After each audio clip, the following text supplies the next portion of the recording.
Bueno, pues la llegada del verano trae consigo las recomendaciones oportunas de los distintos expertos, bien para el cuidado de la piel, de la alimentación, que por cierto, en esta última nos vamos a detener porque dentro de este apartado destaca y llegamos siempre a asociarlo al verano y es la salmonelosis. Hoy vamos a saber qué hay de mitos y verdades sobre esta enfermedad.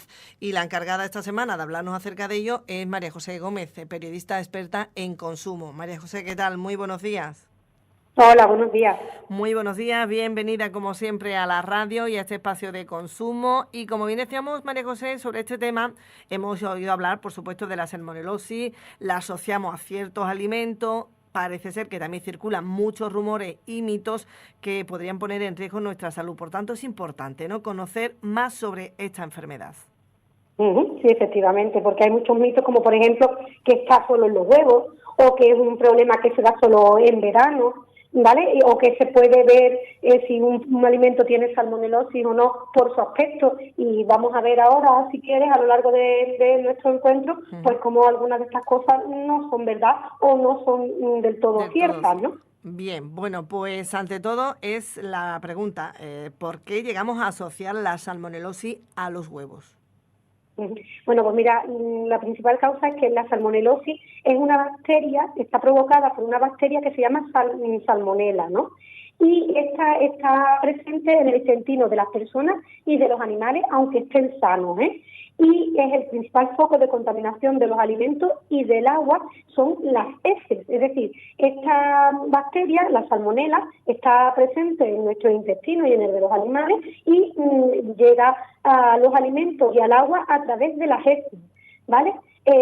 ¿Por qué asociamos la salmonela o la salmonelosis con el huevo? Bueno, porque el huevo muchas veces entra en contacto con las heces de la gallina, y tanto en el momento de la puesta como después. Por lo tanto, es un alimento que está más cerca de las caquillas de la gallina o de algún animal que otros alimentos que se producen de otra manera. Pero también es importante tener en cuenta que también se encuentra salmonela en la carne de pollo, porque en el proceso de despiece de los animales muchas veces se detecta con frecuencia la presencia de esta bacteria en la carne de pollo, y es una cosa muy frecuente y que provoca muchos brotes de salmonelosis, pero hace que esté un poco más atenuada la salmonelosis por el consumo de carne de pollo, porque normalmente la carne de pollo se cocina a altas temperaturas, con lo cual pues se destruye la salmonelosis, ¿no? La salmonela. Uh-huh. Por tanto, puede estar en los huevos, puede estar también en la carne cruda de pollo, pero parece ser que no está exenta, ¿no?, de poder estar en otros alimentos, es susceptible, ¿no?, de estar contaminado, como bien decíamos, en otros alimentos. Sí, incluso en alimentos de origen vegetal, porque la transmisión fecal, decimos las caquillas, sí, esta transmisión puede producirse de muchos modos. Por ejemplo, en el agua de riego contaminada, o a través de las manos de una persona que no se las ha lavado después de ir al baño, o mediante el contacto con otros alimentos o utensilios que hayan estado contaminados por heces. Entonces, como decimos, no, la contaminación por salmonela no está solo en los huevos y en la carne de pollo, sino que puede estar en cualquier alimento. Es más, los alimentos más implicados en los brotes de salmonelosis después de los huevos son los productos de panadería, la carne de cerdo y los productos derivados del cerdo. O sea, que puede estar en cualquier alimento que no se haya higienizado bien o que no se haya cocinado a una temperatura adecuada. Bien. Como hemos dicho anteriormente, la salmonelosis no es exclusiva, o por lo menos la asociamos mucho al verano, pero no es así, ¿no? O bueno, mejor dicho, se asocia quizá al verano por las altas temperaturas. Sí, mira, normalmente hablamos de salmonelosis en verano porque asociamos esta enfermedad con uno de los elementos que favorecen su transmisión, que son las altas temperaturas, ¿no? Y el consumo de determinados alimentos típicos de la época estival que son especialmente delicados, como por ejemplo las mayonesas y las tortillas que se hacen con huevos, y si estos huevos están contaminados por salmonela, la exposición a las altas temperaturas hace que se reproduzca más la salmonela y que pueda infectarnos a nosotros, ¿no? Y también hay que tener en cuenta que en verano salimos más a la calle, comemos más fuera de casa y pues no estamos exentos de alimentarnos o de comer en algún establecimiento veraniego que tenga unas condiciones higiénicas que puedan ser mejorables, ¿no? Estamos hablando, por ejemplo, de chiringuitos o de consumo de bocadillos en determinados puestos callejeros, ese tipo de cosas, ¿no? Y lo que sí tenemos que saber es que asociamos el tema de la salmonela básicamente al verano porque está favorecido por las altas temperaturas, la reproducción de esta bacteria, ¿no? De hecho, las bacterias de la salmonela, cuando mejor se reproducen, cuando crecen más, es cuando están entre 35 y 43 grados. Por eso el número de casos de salmonela o de infección por salmonelosis se registra durante los meses de julio y agosto, ¿no? Además, tenemos que tener en cuenta que hasta en esto influye lo que es el cambio climático, ¿no? Porque se espera que la incidencia en la época estival de la salmonelosis, de la salmonela, en los próximos años suba debido al aumento de las temperaturas asociado al cambio climático. Además, ya algunos países europeos están mostrando esta tendencia al alta, porque se está produciendo un incremento de 1 grado en la temperatura semanal y en los casos de salmonelosis aumentan entre un 5 y un 10%. Es decir, cada vez que sube 1 grado, aumentan los casos exponencialmente los casos de infección por salmonela y de salmonelosis. Uh-huh. Hemos dicho que favorece, ¿no?, esas altas temperaturas. ¿Crece también la bacteria a bajas temperaturas? Pues también, porque en el invierno no quiere decir que no haya salmonelosis, porque la bacteria puede crecer a temperaturas de entre 5 y 46 grados. Esto quiere decir que en invierno también tenemos salmonelosis. Claro. El crecimiento óptimo, como hemos dicho, de la bacteria se produce entre los 35 y los 46 grados. Pero ya a partir de 5 grados la salmonela se va reproduciendo. Por lo tanto, en invierno también tenemos salmonelosis, por lo que no podemos decir, bueno, como estamos en invierno hago la tortilla y como no hace mucho calor la puedo dejar encima de la encimera. Eso no es lo ideal. Lo ideal es consumir la tortilla inmediatamente después de haberla cocinado, o en un caso de que no sea posible consumirla inmediatamente, guardarla en el frigorífico donde las temperaturas se encuentren entre 0 y 4 grados, porque por esa temperatura, entre 0 y 4 grados, se ralentiza el crecimiento de la bacteria. De lo contrario, si la dejamos a temperatura exterior y la temperatura exterior es superior a 5 grados, podemos tener un susto porque se está reproduciendo la salmonela, ¿no? La salmonelosis, si ese alimento está contaminado. Claro. Por tanto, podemos deducir, María José, que el tiempo entre la elaboración del alimento y su consumo es importante, ¿no?, para evitar esta enfermedad. Sí, porque tenemos en cuenta que si hay un elemento del alimento que tiene salmonela, que está contaminado por salmonela, debemos saber que esta bacteria se reproduce a una gran velocidad, de modo que puede duplicar su número en 15-20 minutos si la temperatura es superior a 20 grados, ¿vale? Es importante que nosotros vamos a decir que cada 15-20 minutos se está reproduciendo esta bacteria y está contaminando más el alimento. Así que imaginemos, por ejemplo, la tortilla que hemos puesto de ejemplo, que acabamos de hacer una tortilla y esta no está suficientemente cuajada y quedan 10 células viables de la bacteria de la salmonela porque no las ha destruido el calor, es decir, porque no se ha cuajado, no se ha cocinado completamente esa tortilla. Bueno, pues si quedan 10 células viables de la bacteria y la dejamos sobre la encimera de la cocina, al cabo de 1 hora habrá 160 células y al cabo de 3 horas el número llegará a casi 41.000 células de la bacteria de la salmonela. Es decir, que el tiempo juega en nuestra contra, sobre todo si la temperatura ambiental es alta. Es decir, a partir de 20 grados el riesgo de salmonela ha crecido fundamentalmente. Y mientras más se hayan reproducido estas células de salmonela, más probabilidad tenemos de infectarnos y de coger la salmonelosis, porque poca cantidad puede ser que no nos afecte, pero mientras más cantidad de infección tenga el alimento, más probabilidades tenemos de desarrollar la enfermedad. Uh-huh. Hablando de la tortilla, María José, se me viene a mí a la mente personas que les gustan poco hechas, es decir, que cuando la parte, bueno, pues tiene ese jugocito del huevo. Esto me imagino, ¿no?, que a raíz de lo que estamos hablando no sería muy aconsejable, o hacerla y consumirla rápidamente. Sí, pero aún así, si tiene el huevo, si ha tenido un huevo contaminado y no se ha llegado a cocer, tenemos riesgo de coger la salmonela. Es decir, lo ideal es comérnoslas inmediatamente y sobre todo si está poco cuajada, ¿eh? Pero eso no quita que tenga riesgo de que tenga mucha bacteria ya y que la podamos padecer la salmonelosis. Hace poco hubo un brote muy gordo en un restaurante de Madrid que precisamente la especialidad de ellos es hacer tortillas poco cuajadas y a la gente le gusta mucho ese tipo de tortillas y ahí se pusieron un montón de gente enferma a pesar de que ellos cumplían muchas medidas de higiene y toda la historia, pero claro, es un producto que no está cocinado como lo que necesita la bacteria para morir, para que no nos haga efecto y claro, pues nos arriesgamos con el huevo un poco cocinado, nos arriesgamos a pillar una salmonela y una salmonelosis si el huevo ese estaba infectado, ¿eh? María José, ¿podemos saber por el aspecto de un alimento si este tiene salmonela? Pues la verdad es que no. La salmonela no se detecta ni al oler ni al probar el alimento. Es decir, no puede tener un aspecto estupendo y un sabor estupendo y puede estar contaminado de salmonela y afectarnos y coger la salmonelosis, ¿no?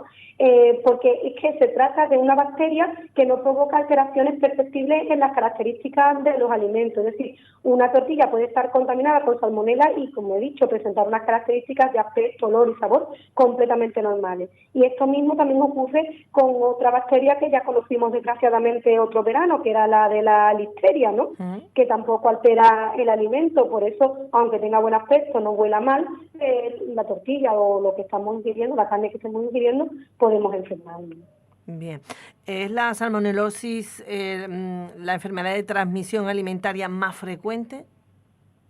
Pues aunque sea la más conocida, resulta que no es la más frecuente. Hay otra que está provocada por otra bacteria que tiene mucha más incidencia, ¿no? Pero la salmonelosis, la salmonela, sí ha tenido mucho protagonismo, sobre todo hasta el año 2005, en la que sí era más frecuente. Hasta el año 2005 sí era la enfermedad alimentaria más frecuente. Y esto hizo que muchos organismos pues hicieran intensas campañas de información y de prevención. Por ejemplo, durante los años 80 y 90 en España había muchos anuncios de televisión que advertían sobre los riesgos de elaborar mayonesa u otros productos con huevos crudos, ¿no? Estas campañas, esta incidencia y esta concienciación por parte de la población, bueno, pues ha hecho que baje del primer puesto en las enfermedades de transmisión alimentaria, que va dando en el primer puesto y se convierta en el segundo, o ya ha pasado al segundo puesto en la lista de enfermedades de transmisión alimentaria en nuestro país. Pero esto no, el hecho de que haya descendido la incidencia no quiere decir que debemos bajar la guardia, porque en el año 2018 esta enfermedad, la salmonelosis, afectó a 20 personas por cada 100.000 habitantes y casi 1 de cada 3 brotes de transmisión alimentaria se debió a esta causa. Es decir, de cada 3 brotes de una transmisión alimentaria, 1 de cada 3 se debía a la salmonela. Luego estaba, por otro lado, por las listerias y otro tipo de bacterias causantes de problemas de enfermedades de transmisión alimentaria. Pero la salmonela, como decimos, ocupa el segundo puesto. No tenemos que bajar la guardia y sí tenemos que estar atentos a lo que hemos dicho, a lavar bien los alimentos, a lavarnos bien las manos y a cocinar bien los huevos y las carnes, ¿no?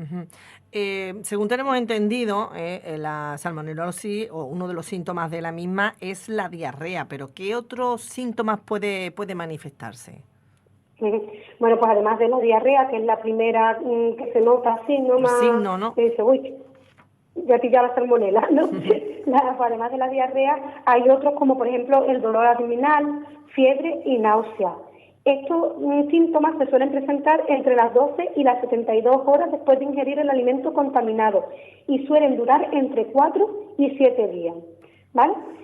Lo habitual, sobre todo en personas adultas sanas, es que no requiera tratamiento, más allá de beber agua o de un suero para evitar la deshidratación o tomar algún medicamento para bajar la fiebre en caso de necesitarlo. Pero sí los niños y las personas mayores vulnerables, pues hay que tener más cuidado con el hecho de que puedan presentar una infección por salmonela, ¿no?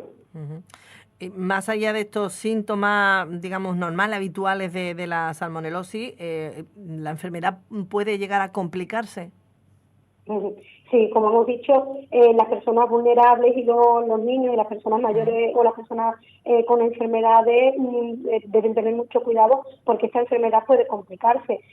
Lo más normal, como hemos dicho, lo normal es que tengamos diarrea, algo de fiebre, pero hay algunas personas que esos síntomas son graves, es decir, tienen una diarrea muy aguda o tienen una fiebre muy alta, entonces en ese caso la salmonelosis puede incluso requerir el ingreso hospitalario.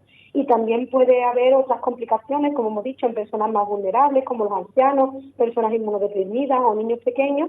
En estos casos, en los últimos, los niños, por ejemplo, puede derivar incluso en una meningitis, ¿eh? Hay que tener mucho cuidado. Y hay otras personas incluso que acaban desarrollando otras patologías, como artritis reactiva, que puede durar varios meses, incluso a llegar a ser crónica. Para que nos hagamos una idea, de los 91.857 casos de salmonelosis registrados en la Unión Europea durante el año 2018, 16.000 personas requirieron hospitalización y 119 fallecieron. Es decir, en el año 2018, 119 personas fallecieron por culpa de la salmonelosis. Así que no es una cosa que debamos tomárselo a la ligera. Hay que tener en cuenta todos estos consejos que hasta el momento nos está ofreciendo María José. Uno de ellos es ¿qué podemos hacer para prevenir la salmonelosis? Bueno, pues como hemos dicho, como esta enfermedad se transmite a través de las heces y de la falta de higiene, por ejemplo, si después de ir al baño no nos hemos lavado las manos o hemos tocado huevos que traían caquilla de la gallina o carnes que no estaban, que podían portar esta salmonela. Entonces, lo principal y lo primero que debemos hacer es lavarnos bien las manos, los utensilios y los alimentos que consumimos crudos. Siempre es importante hacerlo bien, pero más en situaciones particulares como después de manipular alimentos crudos de origen animal o de ir al baño, ¿vale? Siempre que manipulemos alimentos crudos, aunque los vayamos a cocinar, debemos lavarnos las manos y, por supuesto, siempre que hayamos ido al baño. También es importante separar los utensilios y los alimentos sucios de los que ya están limpios o listos para consumir. Como decimos siempre, las cosas con las que estamos tocando, los alimentos crudos por un lado y los que ya están cocinados por otro, no mezclar. También hay que calentar los alimentos lo suficiente. Esto implica cocinar los alimentos de origen animal, los huevos, el pollo, cualquier tipo de carne, hasta que estén bien hechos por dentro. Esto es lo que nos referimos, por ejemplo, el tema de la tortilla. Es decir, una tortilla crudita por dentro, pues si está contaminada por salmonela, puede ser una ruleta rusa, ¿no? Entonces hay que procurar cocinar bien los alimentos. Y en caso de que no vayamos a consumir los alimentos nada más que estén hechos, pues no debemos dejarlos expuestos a la intemperie o a la calor ambiental, sino que refrigerarlos o congelarlos lo antes posible, pues para detener la proliferación de la bacteria, ¿no? Debemos saber eso, que mientras más bacterias, mientras más se haya reproducido la bacteria en el alimento, más probabilidad tenemos de coger la enfermedad. De contraerla, ¿vale? Claro.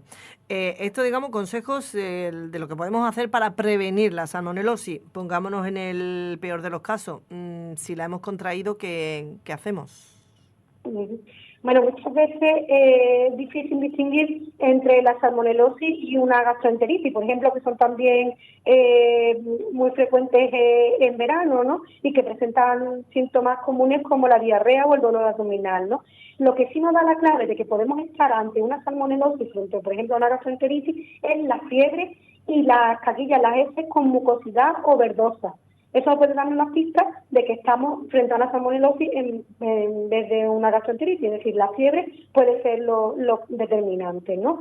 En cualquier caso, si tenemos diarrea continuada, dolor abdominal y fiebre, pues lo ideal es acudir al médico, porque además es una enfermedad que hay que declarar obligatoriamente. Esto significa que en caso de que se confirme que lo que tenemos es una salmonelosis, hay que notificarlo al sistema de salud y esto puede ayudar a la detección y a la notificación de un brote, además de pues, facilitar el estudio de la incidencia. Entonces, Si tenemos estos síntomas de diarrea, dolor abdominal, fiebre y las heces con mucosidad o son verdosas, pues lo suyo es ir al médico para que nos confirmen si tenemos salmonelosis y que además se ponga en marcha pues todo el sistema pues para detectar si hay un brote por un determinado alimento que se ha comercializado contaminado o que se ha producido en un restaurante o en un domicilio, y ya pues parar ese brote y atender cuanto antes a las personas que se hayan podido ver afectadas, ¿no?